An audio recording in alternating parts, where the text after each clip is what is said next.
Eu descobri o diagnóstico do autismo basicamente pelo TikTok. Olha só. Eu sempre consumi bastante conteúdo de lá, já fazia conteúdo para TDAH, né? E aí passou pandemia, eu trabalho na área da saúde e assim, tirando todo o lado ruim da pandemia, eu me sentia muito confortável com o isolamento. Não me fez falta. Por mim, pode ficar para sempre assim. Tranquilo. Lugares menos cheios, menos contato. Eu estava terminando a faculdade, a aula começou a ser online, TCC foi a apresentação online. O grande monstro da minha vida era o TCC, então eu consegui apresentar de forma remota. E aí eu falei, será que eu sou autista? Mas não, o autismo não é assim. Eu nunca tinha visto a vertente de estudo em autismo em mulheres. Então, eu não tinha ideia dos sintomas, dos sinais. Eu não sabia que era diferente, eu não sabia do masking, né, que é a nossa característica de mascarar esses sinais autísticos, né? E aí, rodando na pandemia, achei uma guria lá, uma influenciadora, falando assim, oi, gente, tudo bem? Meu nome é fulana e eu tive diagnóstico aos 38 anos de autismo. Falei, nossa, peraí. Quando ela começou a falar, nossa, parecia que eu tinha encontrado minha irmã gêmea. O jeito de dormir, o jeito de falar, as vozes, tudo. E aí eu me esbaldei de chorar, né? Mostrei até pro meu marido, eu falei, não, olha, eu acho que eu sou autista. Uhum. Aí comecei a entrar no hiperfoco, né? Consumi muitos conteúdos. E aí descobri realmente que o autismo em mulheres se apresenta de uma forma, às vezes, mais branda, né? Mais introvertida. E muitas vezes é subdiagnosticado. Acho que a proporção é 1:7 em relação a mulheres e homens diagnosticados. E aí foi uma dureza, né, conseguir o diagnóstico. Porque não tem especialistas, pelo menos na minha região e que eu conhecia, em autismo em mulheres. Você acredita, então, que tem que ser uma especialidade mais voltada para o autismo feminino, completamente. Né? Porque diagnóstico tardio. Ele é o tardio e o diagnóstico feminino também. Diagnóstico feminino. Porque a gente fica muito bom em mascarar, né? Inclusive, uma coisa que eu ouço muito depois do diagnóstico é, mas você tá mais autista quando você teve o diagnóstico. Eu falei, gente, é porque, né, eu tô me permitindo ser eu agora. Né? Como é que é essa questão do masking, então? Porque realmente é isso. Eu acho que o masking, não conheço, você vai me definir melhor agora, mas pelo pouco que você me falou, existe também algumas outras patologias, algo nesse sentido. As pessoas, por exemplo, sobre o TDAH, que tem muito estigma também. Eu vou fingir que eu não tenho TDAH. Falei, meu amigo, boa sorte. Boa sorte, viu? Porque a gente é muito desajeitado. Não tem como, velho. O cara vai perceber. Uma coisa até que eu falo para as pessoas é o seguinte, antes de perguntar do masking, é tipo assim, eu vou fingir que eu não tenho isso. Não tem como fingir, que uma hora ou outra você vai escorregar, você vai perder o foco, você vai, enfim, vai ter um problema, né? E aí, de uma a duas, ou o chefe vai achar que você é um baita de um preguiçoso, um cara que não tá nem aí pra nada, ou vão realmente entender que tem alguma coisa ali. Mas é complicado, porque a vida, as pessoas ainda têm muito preconceito e estigma, né? Você tem com o TDAH, ainda mais, eu acho que com autismo, Nossa. né?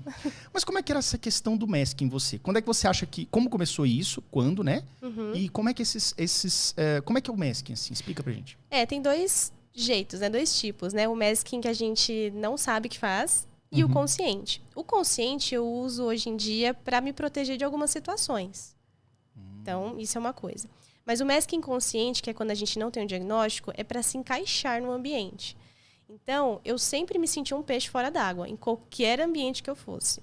Eu não tinha o cabelo igual das meninas, eu não tinha os mesmos gostos, eu não conseguia usar as mesmas roupas, eu não falava de um jeito adequado. Eu tinha interesses que elas não tinham. Então, se a gente estiver batendo um papo aqui e elas começarem a falar de unha e cabelo, não vai colar para mim. Eu gostava de falar de ciência. Eu amava medicina, por isso que eu fui na área médica. Então, assim, eu tinha interesses e falava do meu hiperfoco por horas. Ou seja, eu tinha que ter assuntos de repertório na manga para determinados lugares. E eu achava que isso não era normal. Então, eu era uma pessoa no trabalho, uma pessoa em casa, uma pessoa na escola.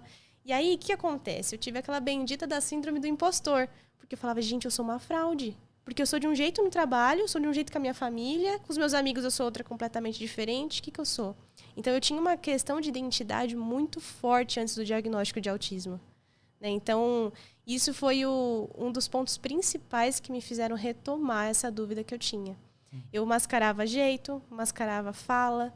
Se eu ficasse com uma pessoa que tem sotaque por meia hora, eu estava falando exatamente como ela. Você era um camaleão. Eu me espelhava em filme, em série, eu olhava assim e falava, nossa, me parece que essa personagem é bem aceita, acho que eu vou fazer isso. Claro que era inconsciente, né?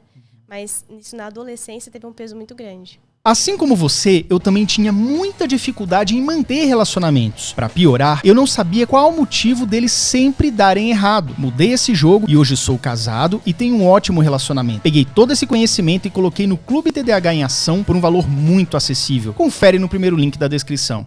Porque deve dar um trabalho danado você fingir isso muito quem cansaço. você não é. E é por conta disso que a gente tem as crises, né? No autismo.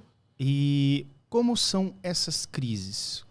Então, aí depende, né? Depende do que causa elas. Eu tenho crises sensoriais, que pode ser por barulho, por imagem, por luz, inclusive, mas eu não tenho sensibilidade à luz. A minha questão é mais com som, enfim, com texturas. E tem a emocional.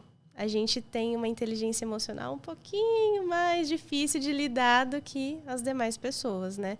E aí essas crises vêm acompanhadas de choro, de sensação de... Como é que eu posso falar? Uma crise de pânico, realmente, né? E aí o que acalma, normalmente, a pressão no corpo. Então, isso eu aprendi desde cedo, não sabia que era uma técnica para reduzir essa questão da ansiedade, né? Então, se conter fisicamente, Você apertar, se conter. me conter. Então, é a percepção do corpo. Então, quando eu aplico uma pressão no corpo, eu começo a prestar atenção nisso, eu começo a me acalmar e aqueles sentimentos começam a ir embora. Agora, quando é uma sobrecarga de barulho, enfim, de som, é um pouco mais difícil de controlar, porque realmente é uma questão de dor. Outro ponto que me fez procurar o diagnóstico é que eu chegava do trabalho, enfim, de outros lugares, de festa, completamente exausta, Yuri. Parecia que eu tinha corrido uma maratona, eu sentia dor no corpo, eu tinha febre, dor de cabeça, dor em articulação. Fiz todos os exames que você imagina, tudo completamente normal.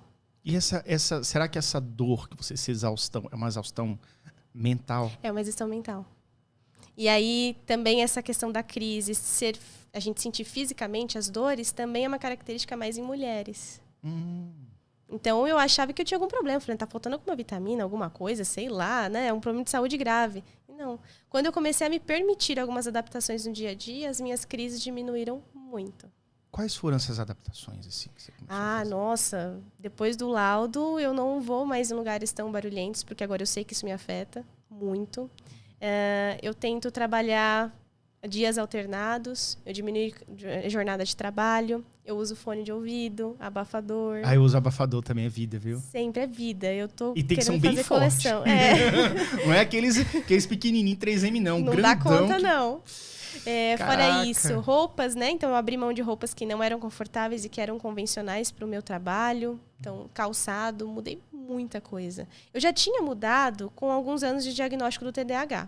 Sim. Foi meio que assim, inconsciente as minhas adaptações, né? Mas depois do que eu comecei a investigação para autismo, falei, não vou me permitir mais.